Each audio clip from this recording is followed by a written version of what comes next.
Autophagy, the process where your body literally cleans up damaged cells and regenerates itself, starts to ramp up the longer you fast. But what most people don't realize is that there are things you can do to speed this process up and make it more effective.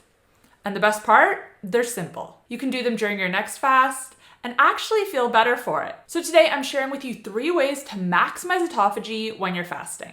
These are backed by research, easy to implement, and can actually make fasting easier. So if you want more energy and better results, you're in the right place. I'm Kait, a nutritionist who helps people reverse insulin resistance and heal their metabolism using food-first strategies like fasting and blood sugar balance. And I make videos like this to help you do it in a way that actually fits with your lifestyle. Now, before we get into it, let's quickly dive into what exactly autophagy is, because I know it can sound a little confusing.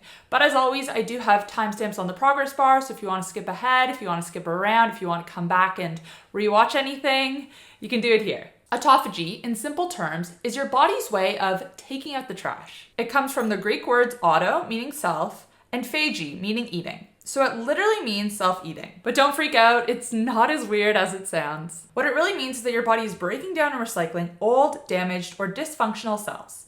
Think of it like a deep clean for your insides. And that's where fasting becomes so powerful. When you're constantly eating, your body stays focused on digestion. But when you stop eating, especially past the 12 to 16 hour mark, your insulin drops, your glycogen stores get used up, and your body goes, cool, no more food coming in? Let's clean house. It starts scanning for anything that's not working properly. Misfolded proteins, damaged mitochondria, even cells that are starting to behave in sketchy ways.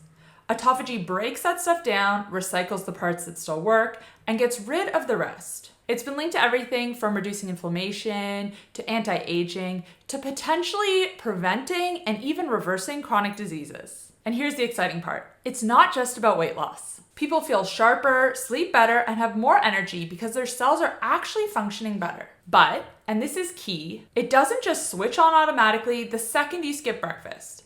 Autophagy usually starts ramping up after 18 to 24 hours of fasting and peaks somewhere around 72 hours. I break this whole process down in a video I posted a few weeks ago on the timeline of what happens to your body when you're doing a 72-hour fast. So if you want to know more about that, I'll link that video up above. But the good news is you don't always have to fast for longer in order to get these benefits. There are ways to enhance autophagy while you fast, to trigger it sooner and support your body through the process.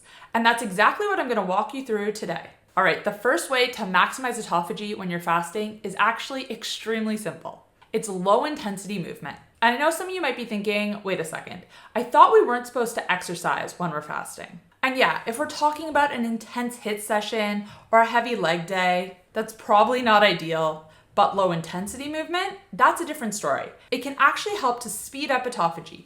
And here's why. When you move your body, you burn through your glycogen stores or your stored carbohydrates. And the faster you deplete these glycogen stores, the faster your body switches from burning carbs to cleaning house. And that's when autophagy more or less turns on. Plus, light movement activates AMPK, a cellular enzyme that acts like a switch for energy balance. When AMPK is up, autophagy gets a green light.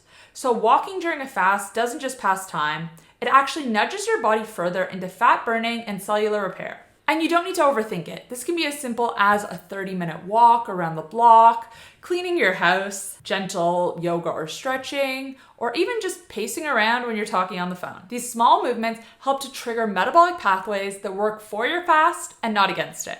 And this is a really good hack if you find fasting gets hard around the 14 to 16 hour mark. Go for a walk. Not only does it help with cravings and focus, but it might be the exact nudge your body needs to start that deep clean process. Step number 2 is to utilize cold and heat exposure. This one might sound a little bit more biohacker, but it's actually backed by a lot of peer-reviewed research. Let's start with cold. When you expose your body to cold temperatures, like a cold shower or a quick ice bath, it triggers something called hormetic stress. That's a fancy way of saying a little bit of stress that makes you stronger.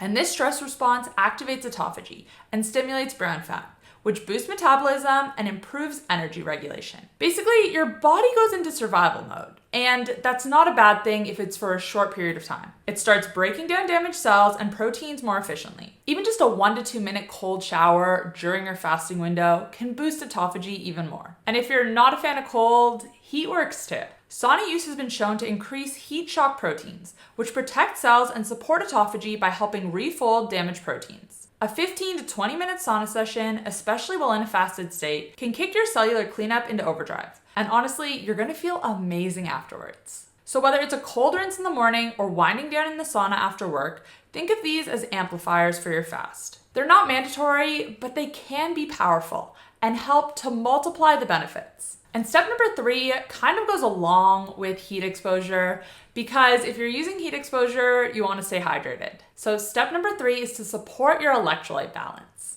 Most people think that the most important aspect of fasting is not eating, but the real secret to sticking to a fast?